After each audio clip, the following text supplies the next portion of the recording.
Eh, Shalom buat teman-teman semua.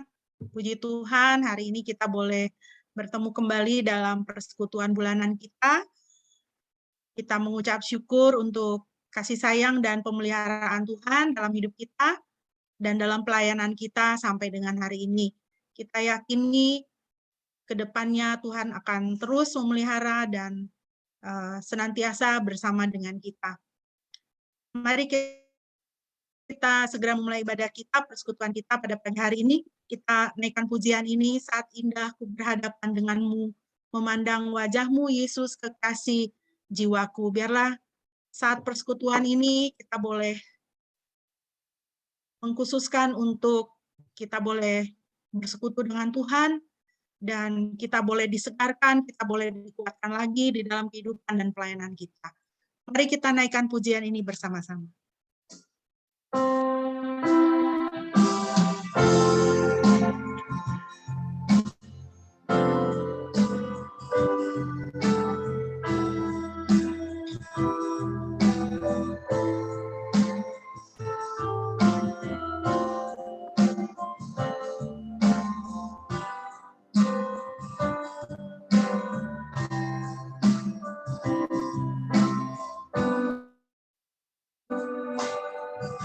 Saat indah ku berhadapan denganmu, memandang wajahmu Yesus kekasih jiwaku.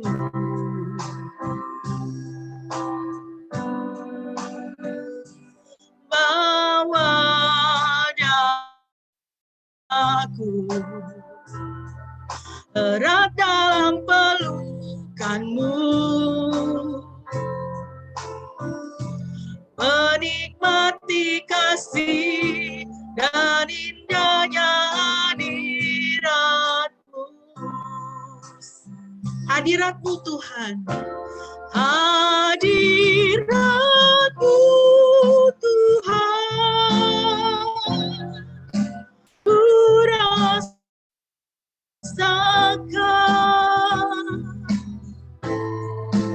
kekudusan-Mu Bapa, penuhiku.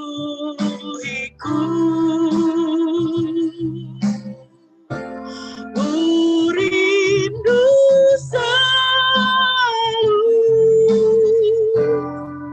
diam dalam baik-Mu, menikmati kasih anugerah-Mu. Kita naikkan pujian ini sekali lagi, saat indah. Saat indah ku berhadapan denganmu, memandang wajahmu Yesus kekasih jiwaku. Bawa daku erat dalam pelukan-Mu, bawa daku erat dalam pelukan-Mu,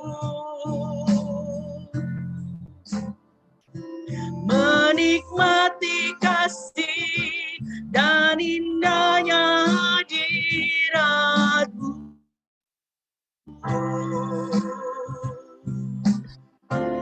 Hadirat-Mu Tuhan, ku rasakan kekudusan-Mu Bapa,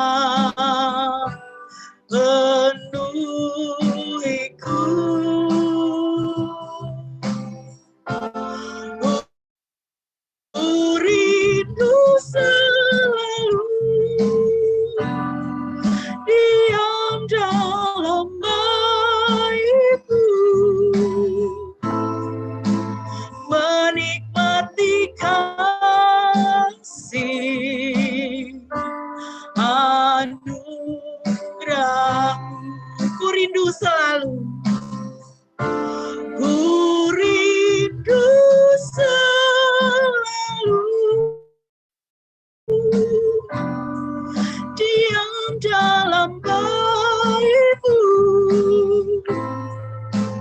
menikmati kasih anugerah-Mu, menikmati kasih anugerah-Mu, menikmati kasih anugerah-Mu.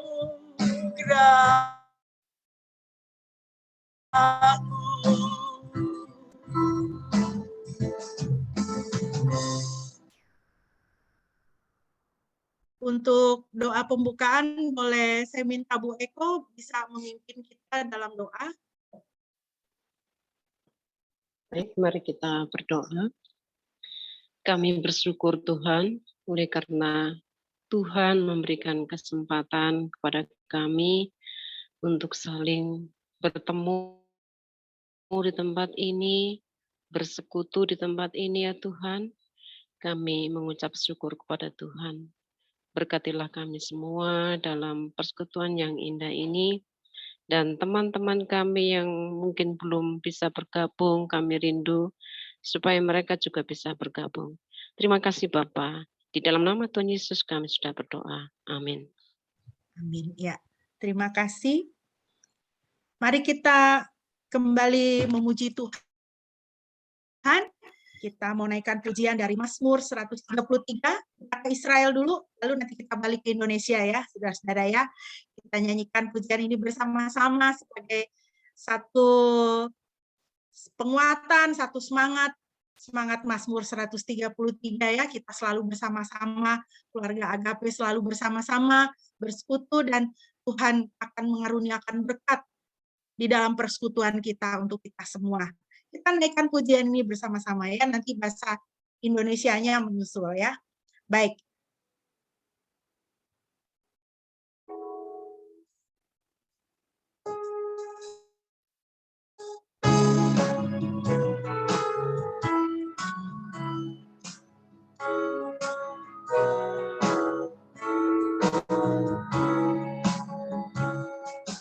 Inemato kumanaim shepet akim kamyahat. Inemato kumanaim shepet akim kamyahat. Inemato shepet akim kamyahat. Inemato shepet akim kamyahat. Inemato kumanaim shepet ahim kamyahat. Inemato kumanaim shepet ahim kamyahat. Inemato shepet ahim kamyahat. Inemato shepet ahim kamyahat. Sungguh alangkah baiknya dan alangkah indahnya. Sungguh alangkah baiknya dan alangkah indahnya bila saudara-saudara rukun bersama-sama. Jarilah persekutuan kasih, amalkanlah kasih dan perdamaian.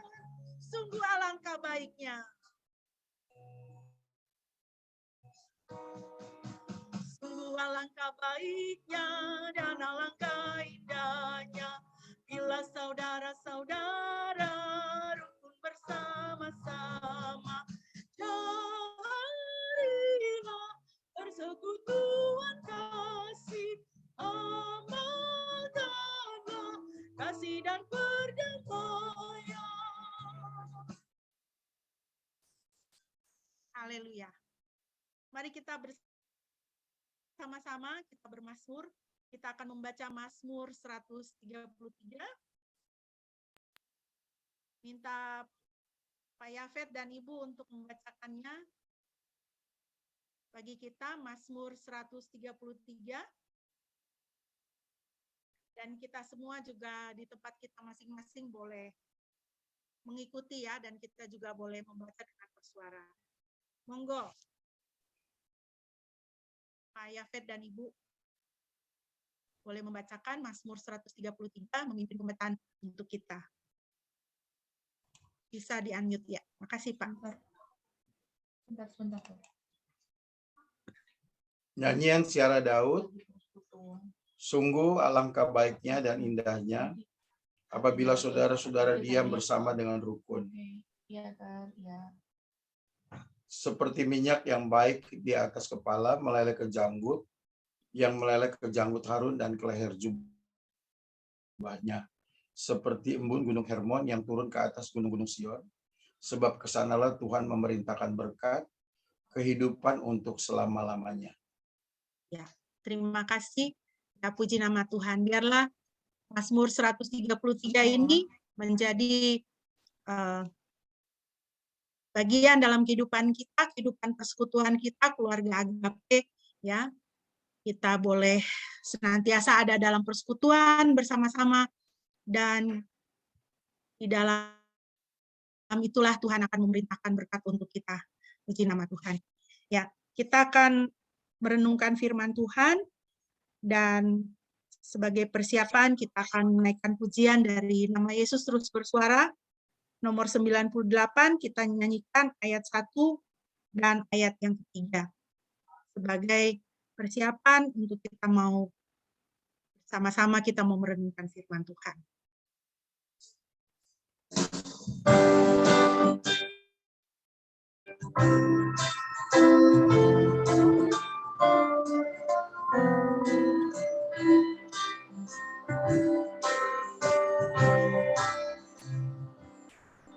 Kalau kita jalan disertai Tuhan, cahaya mulia kurniakan.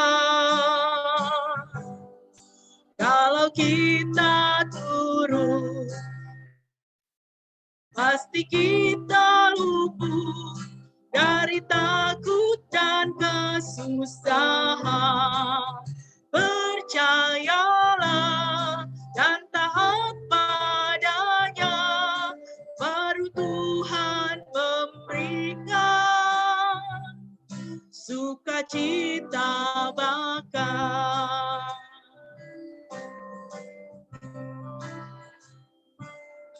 Takkan nampak semua berkat suka Tuhan sampai kita serahkan diri. Jiwa harta sekalian atas mesbah Tuhan, dan tetap percaya dan taat. Percayalah, taat kepadanya, baru Tuhan memberikan sukacita bakal. Percayalah, percayalah, taat kepadanya, baru Tuhan memberikan sukacita bakal.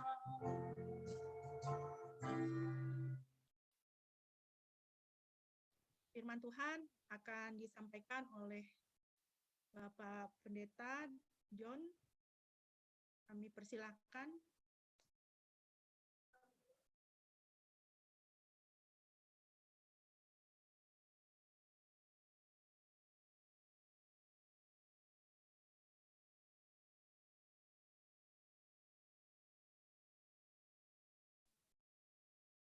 Monggo, Pak.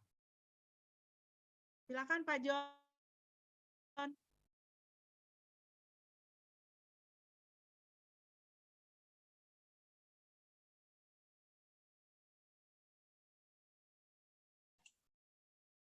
Pak John, dengar suara kita, Kak? Silakan, Kakak. Kayaknya Silakan, Kakak John.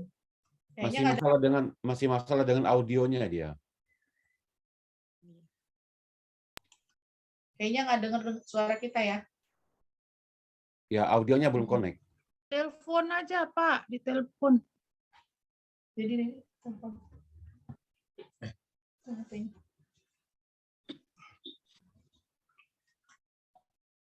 Oke, udah.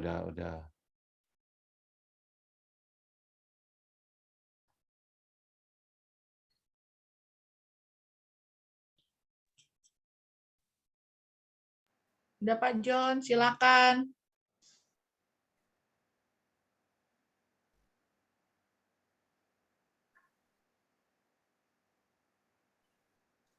Silakan Pak John, bisa bicara.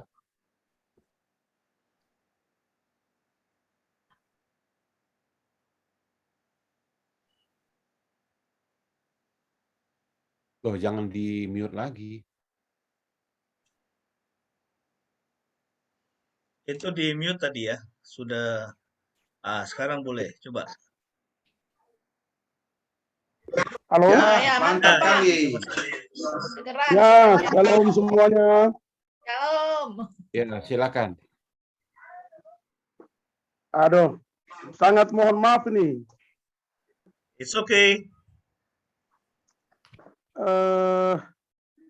Masih dalam aktivitas kantor, tapi ya saya coba untuk mau bergabung, namun laptop saya bermasalah. Jadi saya gunakan HP saya ini, minta maaf.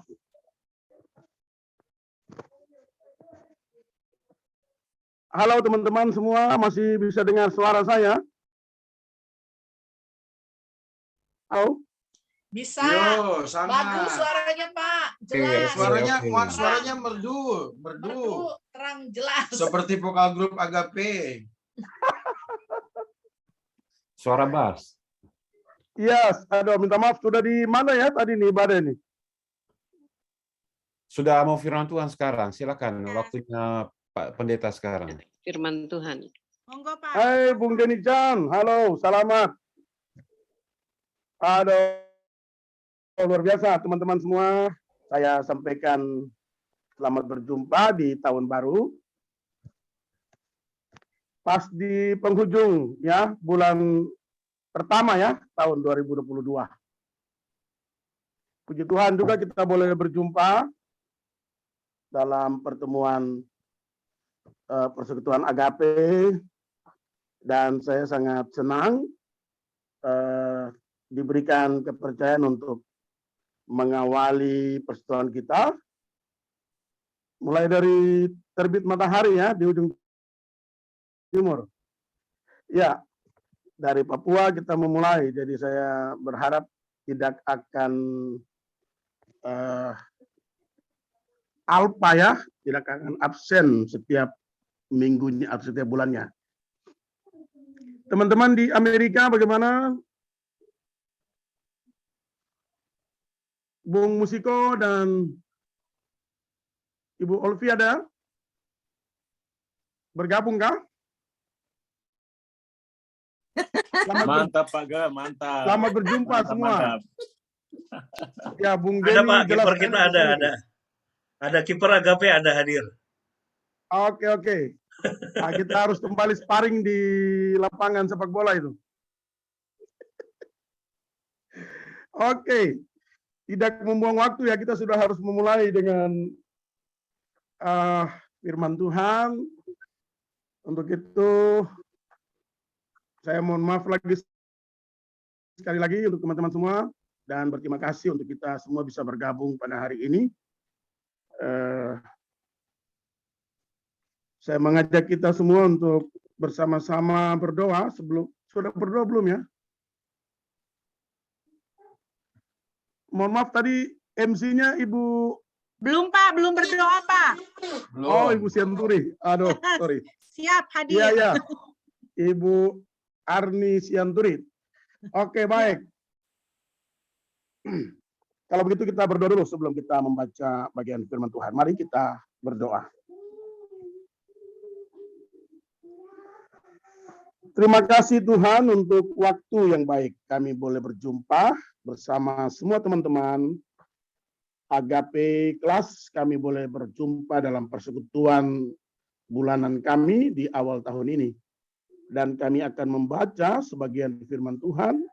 Berkati agar menjadi berkat bagi kami sekalian. Demi nama Tuhan Yesus kami berdoa dan mohon hikmat Tuhan bagi kami sekalian. Haleluya. Amin. Ya, shalom. Teman-teman sekalian, kita akan membaca beberapa ayat firman Tuhan yang saya pilih dari dalam beberapa teks firman Tuhan. Pertama, Yesaya 32 ayat 17. Yesaya 32 ayat 17 yang berbunyi sebagai berikut.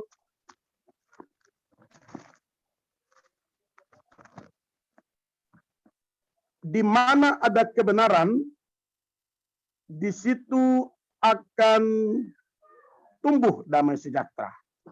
Dan akibat kebenaran ialah ketenangan dan ketentraman untuk selama-lamanya.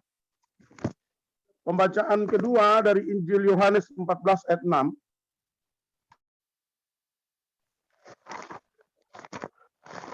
Kata Yesus kepadanya, "Akulah jalan, kebenaran, dan hidup. Tidak ada seorang pun yang datang kepada Bapa kalau tidak melalui aku." Pembacaan ketiga dari surat Kolose pasal 2 ayat 6 sampai 8. Surat Kolose pasal 2 ayat 6 sampai 8. Kepenuhan hidup dalam Kristus. Kamu telah menerima Kristus Yesus Tuhan kita. Karena itu hendaklah hidupmu tetap di dalam Dia. Dan hendaklah kamu berakar di dalam Dia dan dibangun di atas Dia. Hendaklah kamu bertambah teguh dalam iman yang telah diajarkan kepadamu, dan hendaklah kamu melimpah, hatimu melimpah dengan syukur. Nah, pembacaan yang terakhir, yang keempat, adalah dari 1 Yohanes 2 ayat 6. Demikian. Barang siapa mengatakan bahwa ia ada di dalam Dia, ia wajib hidup sama seperti Kristus telah hidup.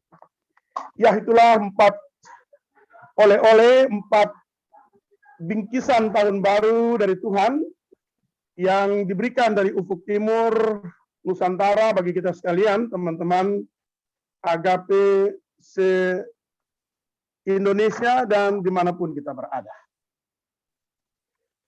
Saya mengawali dengan sebuah cerita singkat pengalaman kesaksian hidup saya.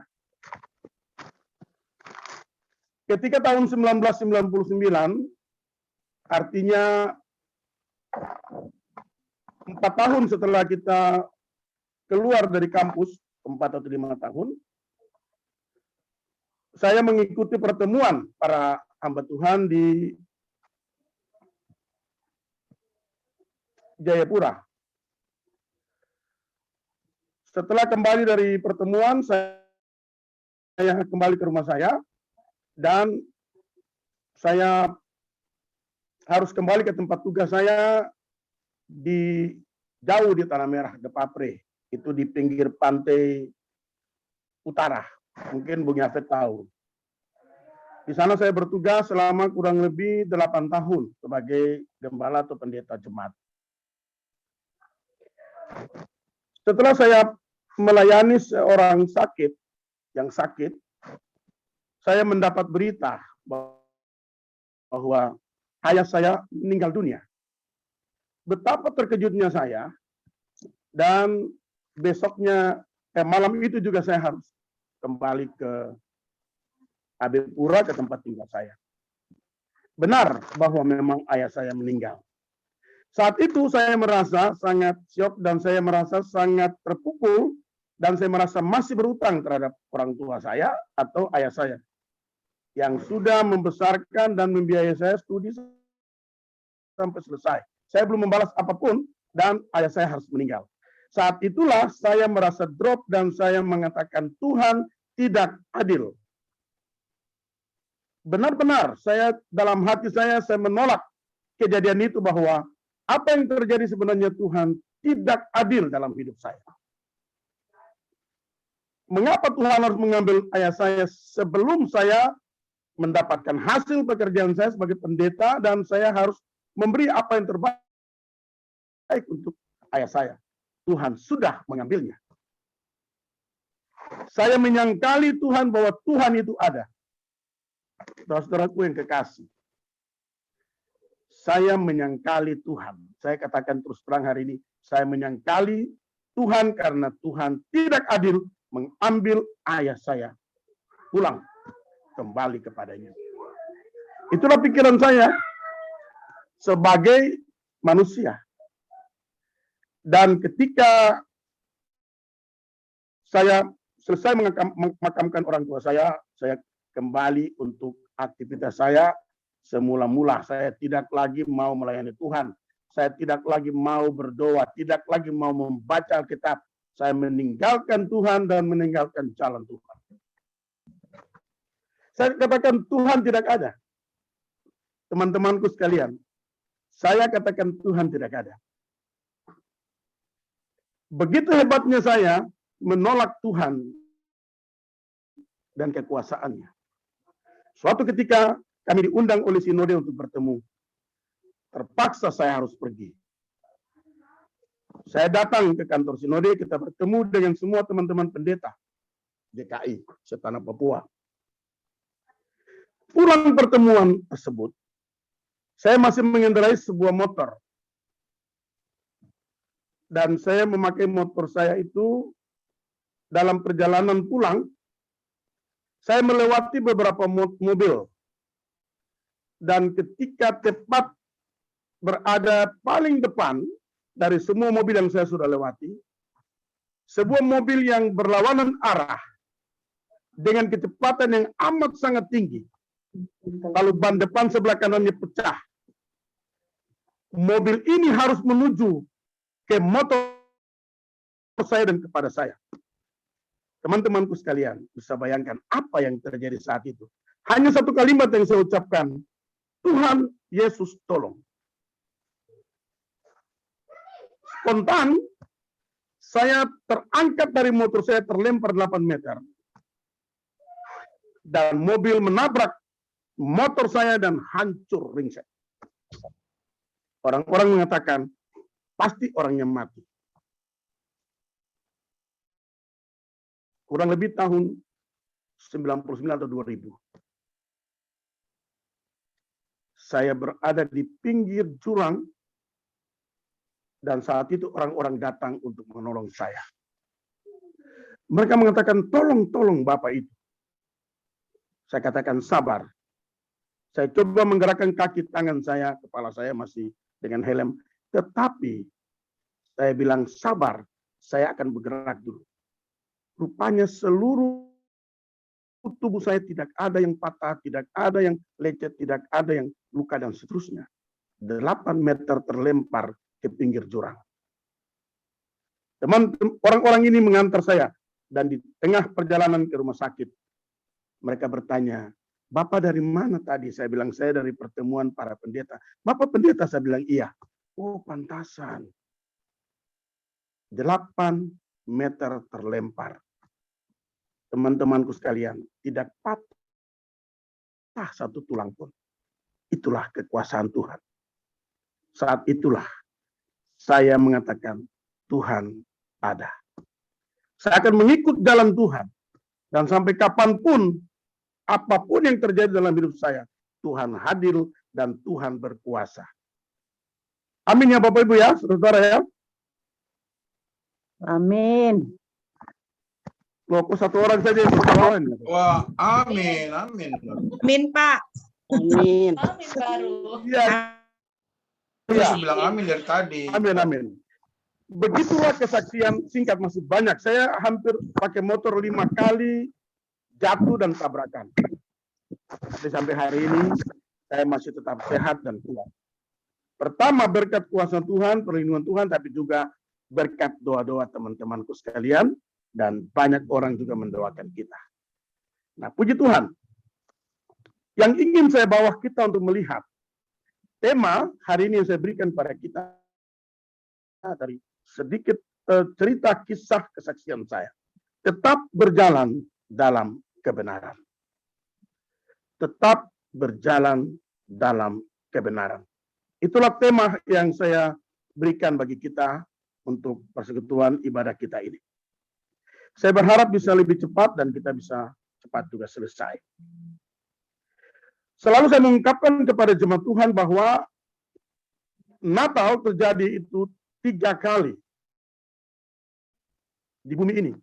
Pertama adalah bertolak dari definisi Natal, kasih Allah yang mencari dan menyelamatkan manusia. Maka saya memberikan 3 konsep Natal itu. Pertama, Natal terjadi di mana? Di Taman Eden. Itulah kisah pertama Allah mencari dan menyelamatkan manusia pertama, Adam dan Hawa. Dan mereka ditolong Tuhan dan diselamatkan oleh Tuhan. Itulah Natal pertama. Natal kedua baru terjadi ribuan tahun kemudian di kota kecil Bethlehem. Sesuai dengan nubuat para nabi. Bahwa Natal itulah kota Bethlehem menjadi saksi Yesus berinkarnasi, manusia sejati datang ke dalam dunia dan menyelamatkan semua umat manusia. Nah, Natal ketiga kita sementara berada dalam Adventus eskatologis.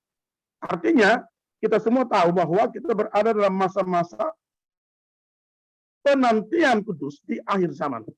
Nah, penantian kudus inilah kita sedang menantikan kedatangan Tuhan yang kedua kali sebagai Raja dan Hakim. Nah, oleh karena itu, saya mengarahkan kita semua yang sudah terus berjalan dalam kebenaran untuk tetap berjalan dalam kebenaran. Sampai hari Maranatha, kita tetap berjalan dalam kebenaran. Saudaraku yang kekasih, teman-temanku sekalian, memang kita hidup dalam 4 dimensi waktu. Yang pertama adalah dimensi historis, itulah sejarah. Kita semua punya aspek sejarah dalam hidup ini. Sampai hari ini, kita menoleh ke belakang itu sejarah, aspek sejarah. Yang kedua adalah dimensi presentis, present, masa kini, di mana kita semua beraktivitas, melaksanakan tugas, tanggung jawab, dan semua yang kita lakukan dalam gereja maupun dalam keluarga kita, dimanapun kita berada. Itulah dimensi presentis, present, hari ini. Dan hari ini menentukan kita akan menuju ke dimensi futuris atau future, masa depan. Nah, masa depan itu ditentukan oleh langkah-langkah kita hari ini. Kita melangkah seperti apa, anak cucu kita nanti seperti apa, ditentukan oleh dimensi presentis. Menuju kepada dimensi futuris, masa depan yang masih misteri dan tidak seorang pun tahu. Saya pun demikian. Tapi semua orang percaya, kita semua, kita punya dimensi yang terakhir adalah dimensi eskatologis. Itulah kedatangan Tuhan yang kedua kali. Kita semua pasti akan menghadap Allah dan mempertanggungjawabkan hidup kita.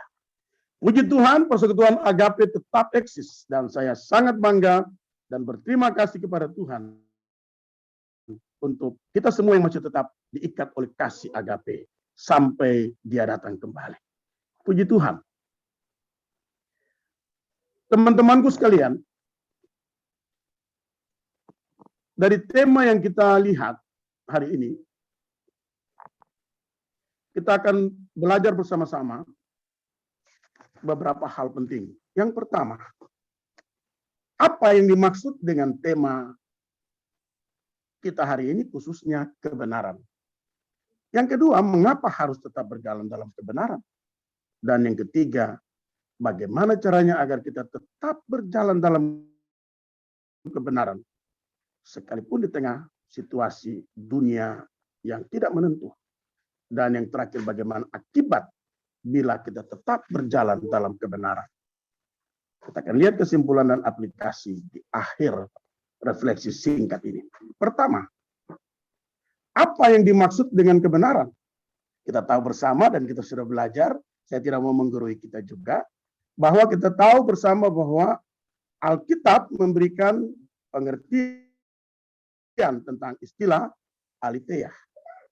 Aletheia itu bahasa Yunani dan bahasa Inggrisnya justness atau kebenaran atau keadilan. Juga bisa truth atau kebenaran. Bahasa Indonesia tidak salah atau hal benar. Dan bahasa Ibrani berasal dari istilah ha-sedekah atau sadik, sedek, keadilan atau kebenaran. Arti teologisnya kita tahu bersama bahwa Yesus menyebutkan ego eimi hohodos, kai alitea kai soe. Artinya adalah bahwa kebenaran itulah Yesus Kristus sendiri. Yohanes 14 ayat 6 yang tadi kita baca. Nah, dengan demikian kita semua sudah tahu apa arti kebenaran. Kita segera bergegas untuk langkah kedua dari refleksi ini adalah mengapa harus tetap berjalan dalam kebenaran. Artinya teman-teman Agape, mengapa kita semua ini harus tetap berjalan dalam kebenaran. Sekalipun tantangan dunia ketidakbenaran begitu hebat saat ini. Kita berhadapan dengan arus globalitas yang luar biasa. Betapa ketidakbenaran itu menabrak kita dalam dasar-dasar kebenaran yang kita pegang saat ini. Saya mencatat beberapa alasan. Yang pertama tadi kita sudah baca, Tuhan mau supaya kita tetap berjalan dalam kebenaran. Karena Paulus mengingatkan jemaat Kolose pasal 2 ayat 6-8 tadi yang sudah kita baca. Yang kedua, kita masih hidup dalam dunia yang fana. Dunia penuh kegelapan, kekacauan, ketidakbenaran, kepalsuan, dan penuh dengan kekacauan.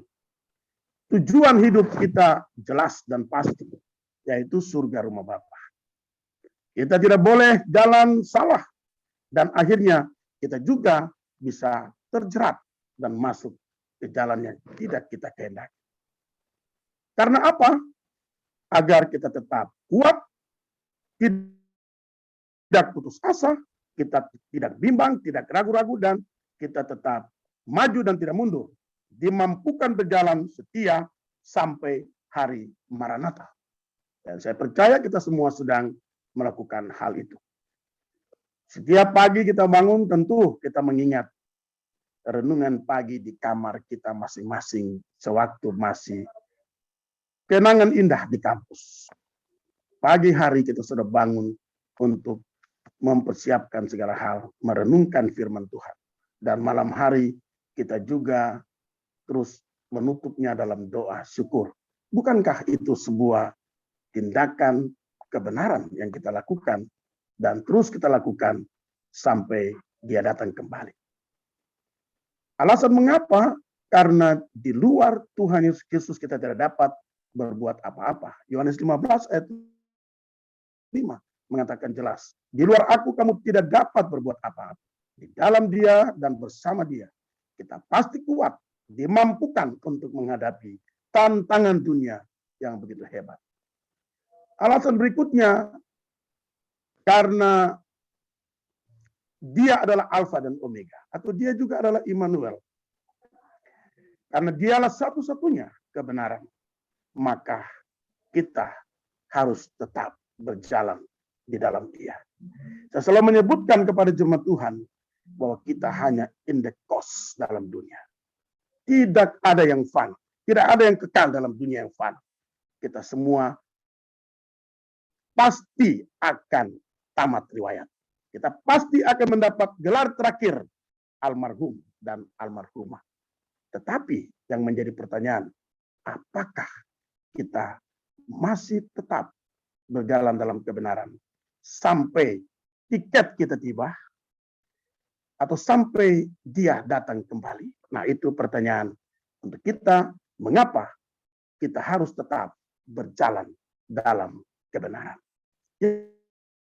Yang ketiga, bagaimana caranya agar kita tetap berjalan dalam kebenaran? 1 Yohanes 2 ayat 6 berbicara, barang siapa mengatakan bahwa ia ada di dalam Dia, ia wajib hidup sama seperti Kristus telah hidup. Berjalan dalam kebenaran, caranya adalah imitatio Christi. 1 Yohanes 2 ayat 6 mengatakan, barang siapa mengatakan bahwa ia ada di dalam Dia, ia wajib hidup sama seperti Kristus telah hidup. Yang saya sebutkan imitatio Christi bahasa Latinnya. Meneladani Kristus berarti kita serupa tapi tak sama. Serupa dengan Kristus. Dan inilah tantangan multidimensional. Tantangan yang amat sangat berat bagi kita semua sebagai pengikut-pengikut Kristus. Imitatio Christi, serupa dengan Kristus.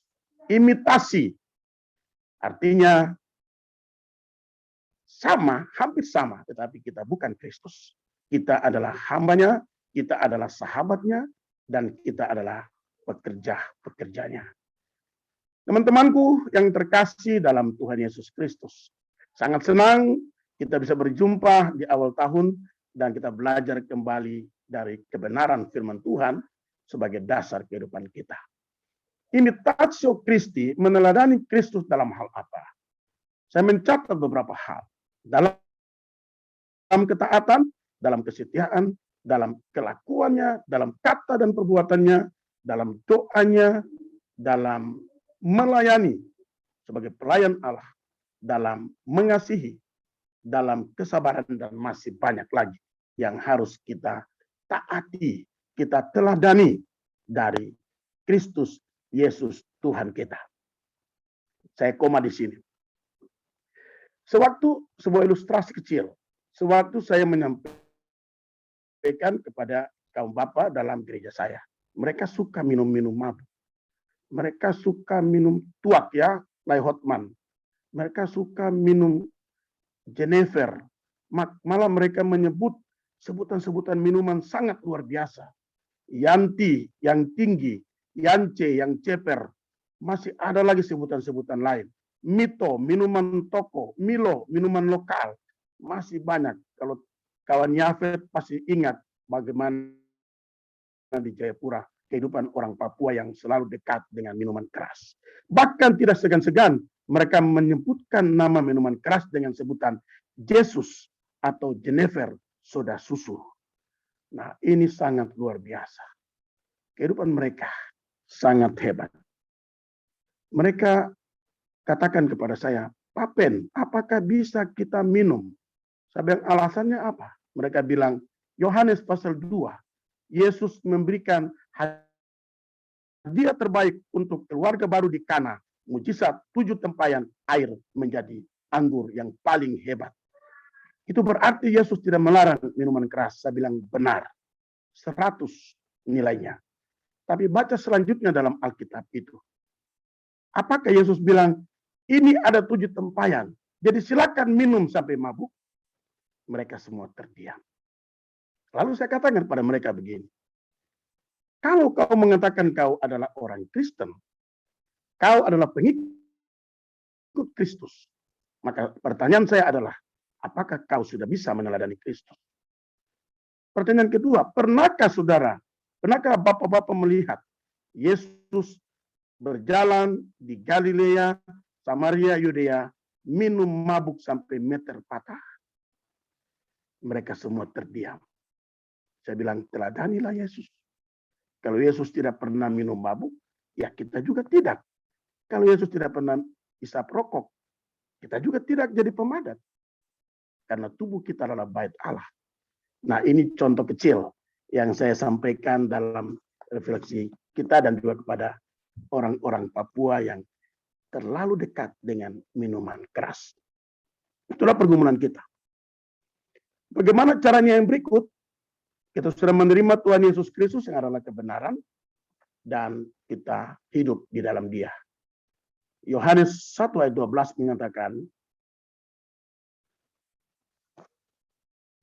barang siapa yang menerimanya, diberinya kuasa menjadi anak-anak Allah, yaitu mereka yang percaya dalam namanya. Yohanes 1 ayat 12 itu berbicara tentang hal menerima Yesus. Saya katakan kepada umat GKI, Yesus tidak cukup kita tahu. Yesus tidak cukup kita kenal. Tapi Yesus harus diterima dalam hati kita. Karena Yesus datang ke dalam dunia, Dia punya hak atas hati kita dan hidup kita. Seperti di dalam kitab surat Efesus pasal 3 ayat 17. dan Wahyu 3 ayat 19-20 berbicara jelas dasar-dasar bagaimana dia harus berada dalam hati kita. Bagaimana caranya agar kita tetap berjalan dalam kebenaran. Yesus diterima oleh semua orang-orang Papua dan semua umat manusia. Dan dia menjadi dasar kehidupan kita. Ini yang selalu saya kumandangkan dari mimbar-mimbar gereja. Dalam setiap ibadah-ibadah. Dimanapun kita berada, saya ditunjuk melayani. Entah di kantor gubernur, di instansi, di wali kota, di bupati, dan seterusnya. Di mana saja saya diminta melayani. Tetap saya menebarkan kebenaran. Bahwa Yesus Kristus adalah Tuhan. Dia jaminan hidup kita. Kita tidak cukup hanya tahu bahwa dia adalah juru selamat. Tapi dia harus diterima dalam hidup kita. Tentunya teman-teman sekalian, teman-teman Agape juga masih terus mengumandangkan hal ini dalam seluruh pelayanan kita, dimanapun kita berada. Jangan kita hanya terima Yesus sendiri, lalu orang lain kita biarkan binasa. Mari kita sama-sama semangat untuk terus mengobarkan Injil dan memberitakan Yesus jaminan hidup kita. Sekalipun COVID melanda dunia, manusia harus mati. Kita semua pasti akan mati. Tetapi dia jaminan hidup kita. Ketika kita sudah menerima dia, maka dialah jaminan kita untuk sampai kepada Bapa di surga. Amin ya. Ya, kita lanjut. Bagaimana akibat bila, terakhir ya, kita tetap berjalan dalam kebenaran. Nah, Yesaya 32 tadi yang kita baca, Nabi Yesaya menuliskan juga pada umat Israel pada zamannya. Di mana ada kebenaran, di situ akan tumbuh damai sejahtera. Dan akibat kebenaran ialah ketenangan dan ketentraman untuk selama-lamanya. Ketentraman dan ketenangan yang kekal itu akan didapatkan dari komunitas orang-orang, manusia-manusia yang berkumpul ketika ada kebenaran.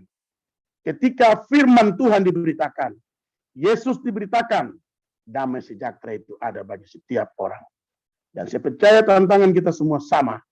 Sekalipun di Papua saya merasa tantangannya benar-benar amat sangat berat.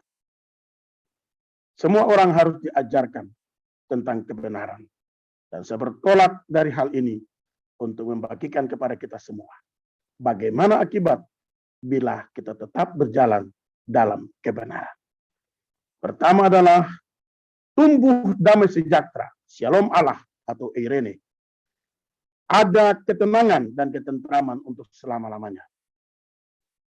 Begitu pula dengan kehidupan keluarga-keluarga. Banyak sekali terjadi broken home. Banyak terjadi gap communication. Banyak sekali terjadi putus komunikasi dan bahkan masing-masing mencari bubar jalan. Angka yang saya dapatkan khusus Kota Jayapura, 1.317 keluarga di tahun 2021 memilih untuk berpisah. Sekalipun mereka sudah dinikahkan, sekalipun mereka sudah sah, baik nikah Muslim maupun nikah Kristen, mereka harus memilih untuk bubar jalan. Apakah indikasinya karena sudah tidak ada lagi kebenaran? Teman-temanku sekalian, benar-benar saya mendapat sebuah cerita tentang hal ini. Ketika mendengarkan cerita atau laporan di Radio Republik Indonesia tentang data bahwa keluarga-keluarga Kristen bercerai, maka saya mengingat sebuah cerita ketika saya masih menjabat sekretaris pada Sinode GKI di Tanah Papua. Satu keluarga datang kepada saya. Mereka mengatakan begini, Bapak yang menikahkan kami, sekarang kami mau berpisah. Kami memilih untuk berpisah. Maka Bapak harus mendoakan kami untuk berpisah. Wah, benar-benar saya terkejut. Pernyataan satu pasang keluarga ini. Karena Bapak yang memberkati pernikahan kami, maka kami datang menghadap Bapak. Kami sudah tidak bisa menyatu lagi. Kami sudah memilih keputusan tepat. Kami harus berpisah. Maka yang harus mendoakan adalah Bapak Pendeta John Fau. Wah, saya sedikit kaget kok bisa seperti ini. Saya katakan kepada mereka, di dalam Alkitab tidak ada petunjuk untuk pendeta mendoakan orang untuk bercerai. Oleh karena itu, saya katakan pada kalian berdua, pasangan suami istri, silakan pulang berdoa sungguh-sungguh, dan setelah itu kembali lagi menyampaikan apa yang Tuhan katakan kepada kalian. Sampai hari ini, mereka tidak pernah kembali kepada saya. Setelah saya melihat, mengecek mereka berada di mana, mereka sudah kembali rukun lagi. Puji Tuhan, itu sebuah kenyataan yang saya hadapi. Betapa hebatnya tantangan dunia yang membuat di mana tidak ada kebenaran, tidak ada damai sejahtera, ketentraman, maka masing-masing mencari jalan sendiri. Yang berikut, teman-temanku sekalian, Yesus sudah berkata jelas sekali tentang akulah jalan kebenaran dan hidup. Maka saya melihat baik di aspek eskatologis, presentis, futuris, dan eskatologis, kita pasti akan sampai kepada Bapa di surga. Karena ketika semua ini berakhir, kita semua sudah punya tiket untuk masuk kepada kekekalan. Tugas kita memang sangat berat.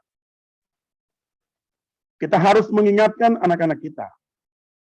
Kita harus mengajarkan mereka terus, karena tantangan mereka amat sangat berbeda dengan tantangan zaman ini. Kalau kita melihat 2 Timotius pasal 3, ayat 1 dan seterusnya, itulah keadaan manusia pada akhir zaman. Kita akan mengetahui bahwa ketika zaman akhir itu tiba, keadaan manusia akan seperti apa. Saya membaca dalam 2 Timotius 3, ketahuilah pada hari-hari terakhir akan datang masa yang sukar. Lalu saya bertanya kepada jemaat, apakah hari ini kita baik-baik saja? Tidak ada masalah? Senang-senang saja? Aman-aman saja? Tidak ada yang susah? Tidak ada yang sukar? Mereka semua menjawab, Bapak Pendeta, hari-hari ini betapa amat sangat sukar hidup ini. Saya bilang, ingat, kita berada di akhir zaman. Saya tidak berbicara sebagai nabi palsu. Saya katakan pada mereka, berkacalah pada Alkitab. Karena Alkitab adalah buku kehidupan. Peganglah itu. Apa yang dikatakan dalam 2 Timotius 3 sudah menjadi kenyataan. Dulu kita mau terbang kemana-mana, mau pergi melayani kemana, bebas. Beli tiket dengan uang kita. Kita pergi ke bandara, langsung berangkat. Hari ini, berapa kali lipat kesulitannya kita harus hadapi. Kita diatur oleh semua sistem.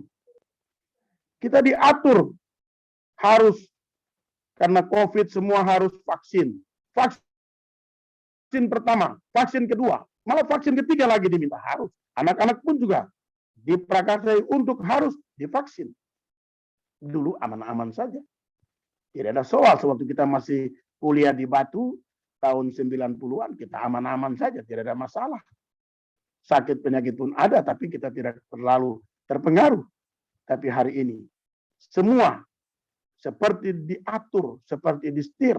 Bahkan kehidupan kita semua sudah mulai berada dalam satu pusaran yang benar-benar diatur langsung. Ini benar-benar sangat sulit. Saya tanya kepada seorang mama yang berjualan di pinggir jalan raya. Karena pasar penuh. Mama jual keladi ini dapat berapa rupiah sebentar? Mama bilang, ya telah sampai 300.000. Oke. Kalau begitu, Mama pusat noken habis 300.000 telah sampai. Baru Mama ke mall, ke Saga Mall, apa Mama beli apa? Mama bilang, Ya, anak, kita mau beli apa? Sekarang sangat sulit. Kita mau belanja dengan apa lagi? Semua barang-barang semua naik harganya. Sangat sulit semuanya. Di mana-mana anak-anak tuntut ini, semua cucu minta ini itu. Bagaimana kita tidak punya uang yang cukup? Kita jual keladi hanya 200-300 ribu. Mau beli apa di Saga Mall? Mau beli apa di Jayapura Mall? Kita hanya masuk kantong plastik kecil saja kita bawa pulang. Itu yang kita dapat. Betapa sulitnya hidup. Dan saya percaya kita semua tahu dan kita sedang membaca tanda-tanda zaman ini. Dunia berada pada pusaran akhir zaman. Dan kita semua kembali diingatkan lagi. Untuk dimensi akhir eskatologis. Saya percaya kita semua akan bersama berjumpa dalam persekutuan agape yang kekal. Itulah surga rumah Bapa. Tempat kita rindukan untuk sampai ke sana. Amin ya, teman-temanku sekalian.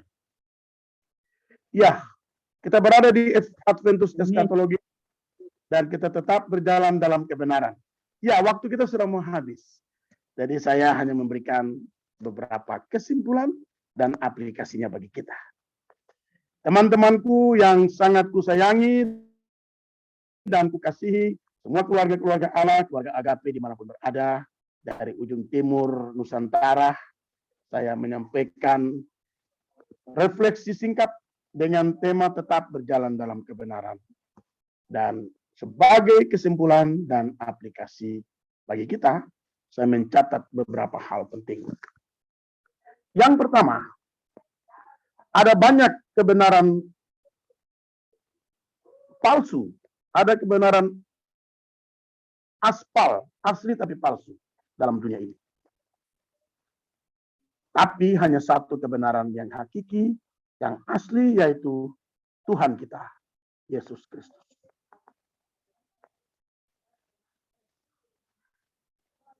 Karena dialah jalan, kebenaran, dan hidup yang kekal. Dia berkata, dia jalan yang kecil, yang sulit, yang sempit, itulah jalan Via Dolorosa. Dia juga kebenaran, yang mutlak, yang hakiki, yaitu Aletheia itu sendiri. Tapi dia sebut juga dia adalah Zoe.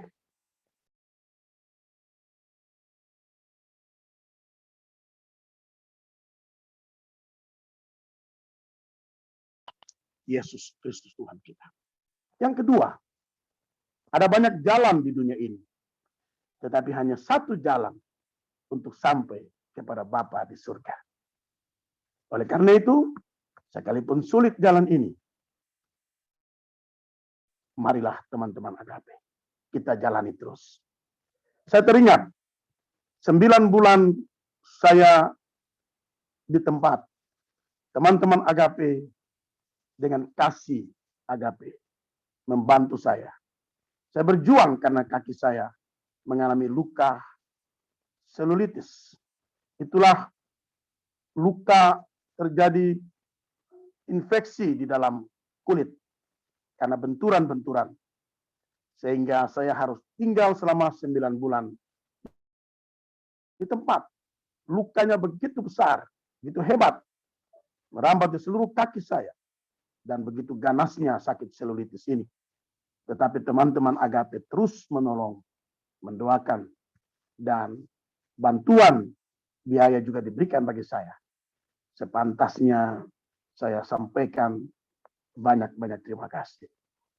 Kebaikan kita semua, kebersamaan kita semua, ini semua telah terbukti menolong sehingga sekalipun saya menerimanya sebagai tantangan dalam hidup saya tetap berpegang pada dia. Tetap mengikuti ibadah sekalipun live streaming. Saya mengikuti dari rumah, ibadah-ibadah minggu, ibadah-ibadah apa saja. Tetapi saya tetap tidak berpaling sedikit pun dari jalan Tuhan.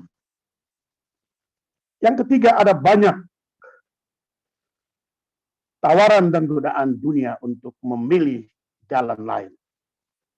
Tetapi hanya di dalam Tuhan Yesus Kristus kita dapat jalani hidup ini, lewati tantangan dalam pelayanan kita, dalam dunia pelayanan kita di mana saja kita berada, sampai kita sukses bersama Dia. Aplikasinya ada dua hal. Pertama, kita sudah belajar tentang Tuhan Yesus, jalan kebenaran dan hidup yang kekal, maka mari kita tetap jalan di jalan itu sudah. Jalan kebenaran itu. Sampai Maranatha, Dia datang kembali. Yang kedua, kita harus berani menolak semua kebenaran yang palsu dan tetap berpegang pada Alkitab, sumber kebenaran yang mutlak dan hakiki. Dan terus berjalan maju dalam tantangan yang multidimensional di tengah-tengah dunia ini. Saya percaya, Paulus katakan, segala perkara dapat kutanggung dalam Dia yang memberi kekuatan kepadaku. Filipi 4 ayat 13. Dan para jemaat Efesus diingatkan, Efesus 6 ayat 10. Akhirnya, hendaklah kamu kuat di dalam Dia, di dalam Tuhan Yesus Kristus, kekuatan kuasanya. Kiranya bagian perenungan refleksi kita ini dari ufuk timur matahari terbit menolong kita untuk melangkah maju pada 365 hari yang adalah anugerah Tuhan. Kita semua dapat berjalan dalam kebenaran Tuhan sampai Dia datang kembali. Tuhan memberkati kita sekalian, teman-temanku, dan Tuhan memberkati firman-Nya untuk kita sekalian. Salam untuk Pak Pastor Musiko dan Ibu Olvi yang sudah kelihatan dalam layar. Salam untuk Pastor Yafet dan Ibu Bince. Salam untuk Pastor Adrianus Suai dan Pak Kornel. Mana Pak Kornel tidak kelihatan? Ya, hambanya. Lalu Pak Denny Bocang dan juga teman-teman lain saya tidak melihat di layar saya. Saya percaya kita semua tetap semangat, tetap kuat, dan tetap maju sampai Dia datang kembali. Tuhan memberkati kita sekalian. Shalom. Terima Shalom, kasih, amin. Pak Pen. Shalom. Terima kasih Pak Pendeta untuk sharing firman-Nya yang boleh mengingatkan kita kembali sebagai hamba-hamba Tuhan, sebagai pelayan-pelayan Tuhan untuk kita tetap setia kepada Tuhan, tetap berjalan di dalam jalan kebenaran-Nya. Baik, teman-teman sekalian, kita akan segera memasuki ruang kesaksian. Diberikan bagi teman-teman yang berulang tahun pada bulan Januari. Ayo, send dulu siapa yang ulang tahun bulan Januari. Monggo, boleh singkat, padat, dan jelas. Ya, waktunya diberikan. Ya, di absen dulu siapa saja ya, Bu Eko ya, Ya, sama Pak Yafet ya, kayaknya ya. ya, berdua Ya. saja itu. Ya, oke. Ladies first ya. Ya, monggo Bu Eko duluan. Sesuai abjad. Saya jauh Monggo, sekali Bu. namanya. Monggo Bu. Bu Eko lagi ngajar. Bu Eko mana Pak Eko? Pak Eko masuk. Bu Eko ngajar kayaknya. Ya, mungkin Pak Yafet dulu ya. Oke. Ya. Iya.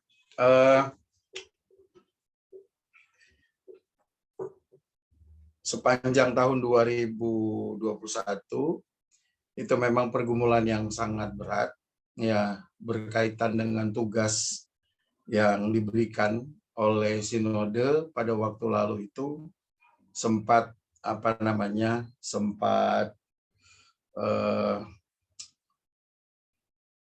sempat tegang dengan teman-teman di Majelis Harian Sinode, apalagi dengan Pak Ketum. Saya sempat bertengkar ya, karena ya teman-teman sudah tahu ya, karena rencana mutasi dan perpindahan itu.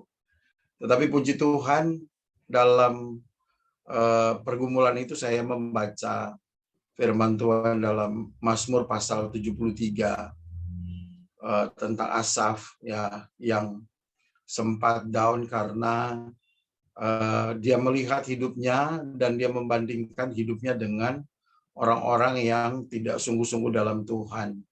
Bahwa orang yang tidak sungguh-sungguh dalam Tuhan kok kelihatannya hidupnya lebih enak, lebih lancar ya pekerjaannya, tugasnya.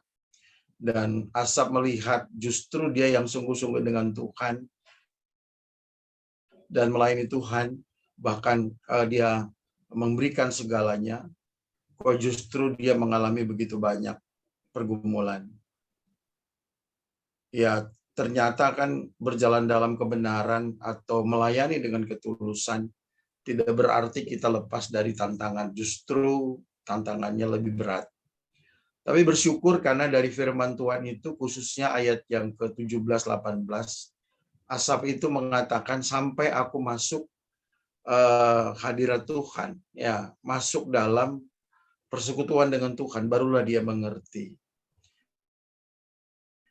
bahwa sesungguhnya apa yang Tuhan buat dalam kehidupannya, dalam kehidupan Asaf itulah yang justru membuat Asaf itu semakin mengenal Tuhan. Ya, dia katakan bahwa dia mengikuti, dia tetap dekat dengan Tuhan.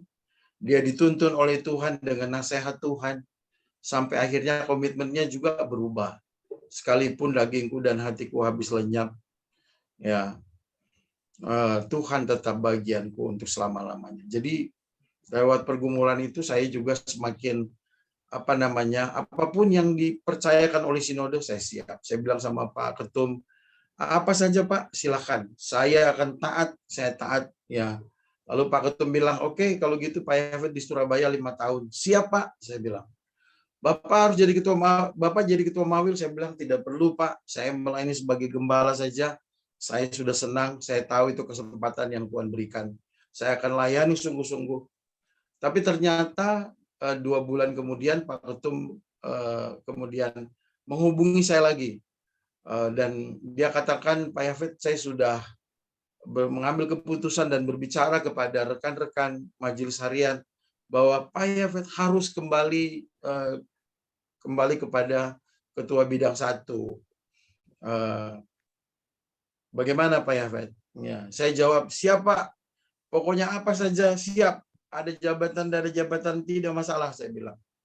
Pokoknya saya cuma mau melayani. Akhir hidup saya mau melayani saja. Melayani Tuhan saja.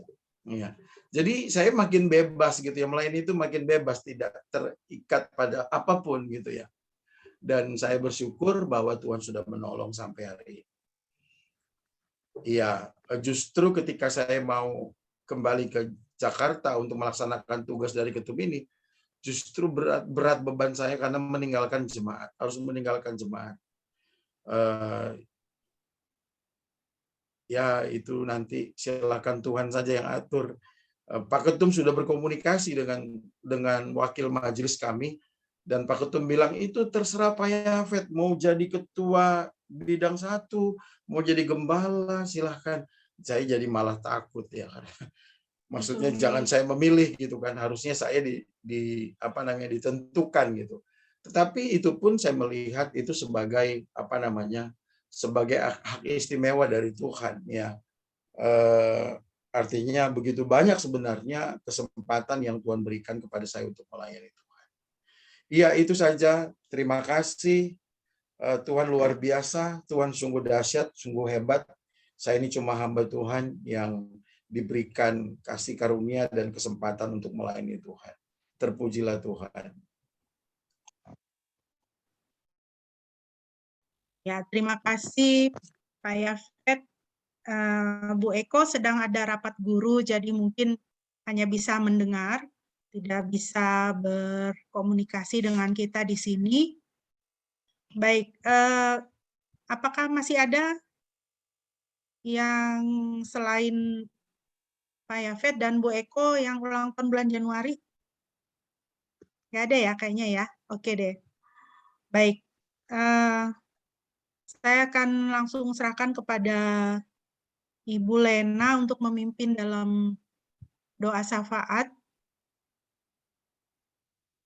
Silakan, Bu. Baik, mari kita berdoa bersama-sama. Bapa di surga, kami sungguh mengucap syukur Tuhan sudah mengumpulkan kami semua sebagai satu keluarga Agape. Kami mengucap syukur Tuhan sudah menambahkan tahun yang baru, usia yang baru bagi hamba-Mu, Ibu Eko, juga Pak Yafet. Kami mengucap syukur karena kami melihat bagaimana tangan Tuhan merenda kehidupan hamba-hamba-Mu di tengah-tengah pergumulan, di tengah-tengah kepercayaan-kepercayaan pelayanan yang Tuhan berikan. Engkau terus memampukan hamba-hamba-Mu untuk tetap melayani. Karena itu kami berdoa untuk kedua hamba-Mu. Tuhan, Engkau tambah-tambahkan berkat-Mu lagi. Engkau memberikan kekuatan, sukacita di dalam melayani, baik di jemaat maupun di sekolah.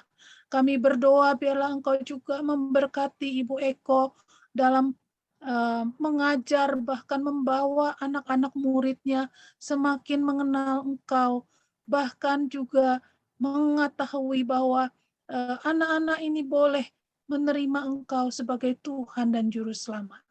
Kami juga berdoa untuk suaminya, anak-anaknya. Tuhan, Engkau memberkati mereka, apapun yang dikerjakan, Tuhan Engkau memberkati. Juga untuk keluarga Pak Pendeta Yafet, Tuhan memberkati Ibu Vince sebagai penolong, sebagai ibu yang terus-menerus melayani bersama. Tuhan memberkati kedua anak, bahkan juga Oma yang bersama-sama. Kami berdoa, biarlah Tuhan berkat-Mu tercurah bagi kedua hamba-Mu ini dan memberikan kekuatan sukacita sehingga hari-hari di depan, hari-hari yang belum kami tahu, kami tetap menghadapinya dengan pengharapan bahwa Engkau tidak pernah meninggalkan kami. Terima kasih Bapa di surga, kami terus berdoa untuk hamba-Mu juga, Pak Hotman, yang dalam kesehatannya kami rindu Engkau terus tambahkan kekuatan, sukacita, sehingga hamba-Mu ini juga terus berpengharapan hanya kepada-Mu melalui berbagai penyakit, bahkan pengobatan apapun itu Tuhan. Kami tahu Tuhan ada berjalan di depan. Secara khusus juga kami berdoa untuk hamba-Mu Yudi yang tidak bisa bersama-sama kami dalam kelemahan tubuhnya. Tuhan, Engkau mengangkat, Engkau menolong, memberi kekuatan, sukacita. Tuhan, Engkau memberkati anak-anaknya, memberkati suaminya, sehingga mereka terus-menerus mengalami penyertaan Tuhan dan mereka melihat bagaimana Tuhan terus mengangkat dan menolong mereka. Terima kasih Bapa di surga. Kami berdoa juga untuk teman-teman kami yang tidak bisa bersama-sama kami dalam pelayanan mereka. Kami berdoa biarlah Tuhan memberikan mereka kekuatan, memberikan sukacita apapun yang dilakukan, apakah mengajar, apakah di jemaat, apapun yang dilakukan Tuhan. Kami rindu Tuhan Engkau memberkati pelayanan-pelayanan yang dipercayakan kepada kami hamba-hamba-Mu di dalam keluarga Agape. Kami juga teringat untuk Bebet yang akan ujian tesis pada bulan Februari ini. Tuhan juga menolong dia supaya dapat menyelesaikan tepat pada waktunya. Terima kasih Bapa untuk persekutuan ini.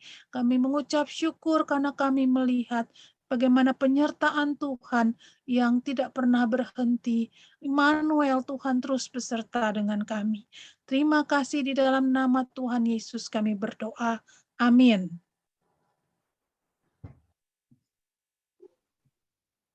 Ya, terima kasih. Baik, teman-teman, kita akan mengakhiri persekutuan kita pada pagi hari ini. Mari kita kembali menaikkan satu pujian dari Nama Yesus Terus Bersuara, nomor 254. Kita nyanyikan ayat 1 dan ayat yang ketiga. Biarlah dengan pujian ini semakin berkobar-kobar dalam hati kita, dalam hidup kita, untuk kita lebih semangat lagi kita melayani Tuhan dan hidup bagi Tuhan. Mari kita nyanyikan pujian ini bersama-sama.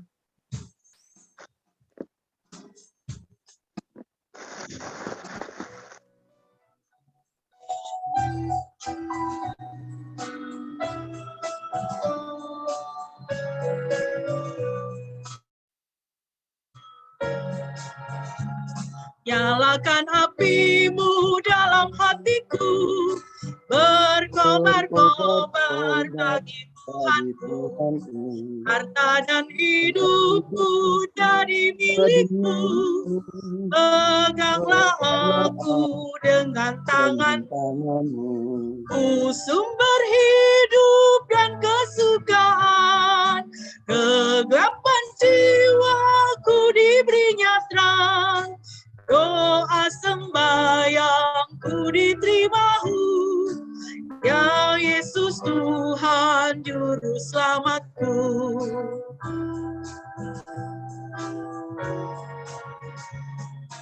Lindungilah aku, setan mengamuk, lepaskan dari dosa dan maut. Dalam dunia gelap Tuhanlah bintangku, tinggal dekatku, jangan menjauh. Ku sumber hidup dan kesukaan, kegelapan jiwaku diberinya terang. Doa sembahyangku diterima-Hu, ya Yesus Tuhan Juru Selamatku. Ku sumber hidup dan kesukaan, kegelapan jiwaku diberinya terang. Doa sembahyangku diterima-Hu, ya Yesus Tuhan Juru Selamatku.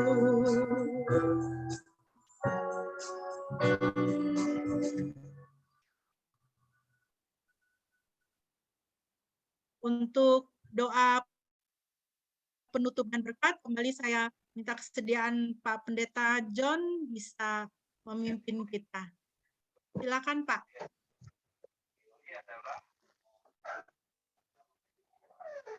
Bisa di-unmute dulu Pak. Ya.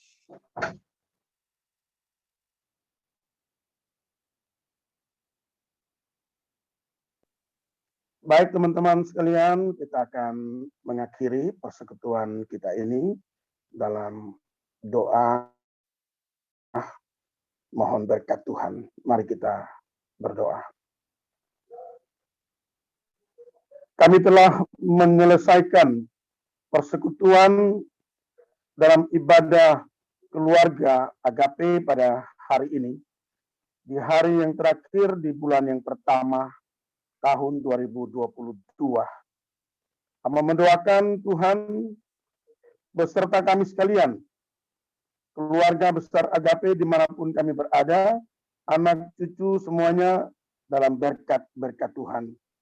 Dan semua yang telah melayani Tuhan dalam ibadah ini, baik yang memimpin di awal, yang mengiringi pujian, yang mengantarkan doa syafaat, dan juga firman Tuhan yang telah kami dengarkan. Semuanya kiranya mendapat tempat di hati Tuhan dan bagi kemuliaan hormat nama Tuhan. Kami akan mengakhiri seluruh rangkaian ibadah kami dan memohon berkat daripada Tuhan. Anugerah Tuhan kita, Yesus Kristus, pengasihan Allah Bapa, persekutuan dengan Roh Allah yang Kudus, tinggal beserta kita sekalian, mulai hari ini, terus kekal, sampai hari Maranatha, Tuhan Yesus datang kembali. Amin. Bapak, terima kasih. Bapa, terima kasih. Bapa, terima kasih.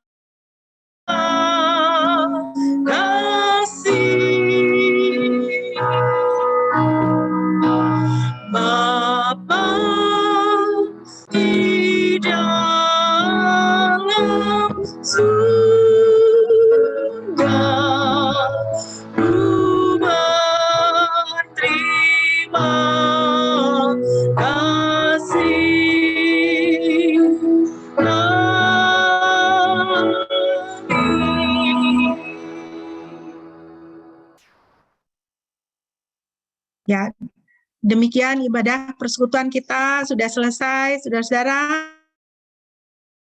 Tuhan Yesus memberkati. Shalom. Shalom. Tuhan berkati.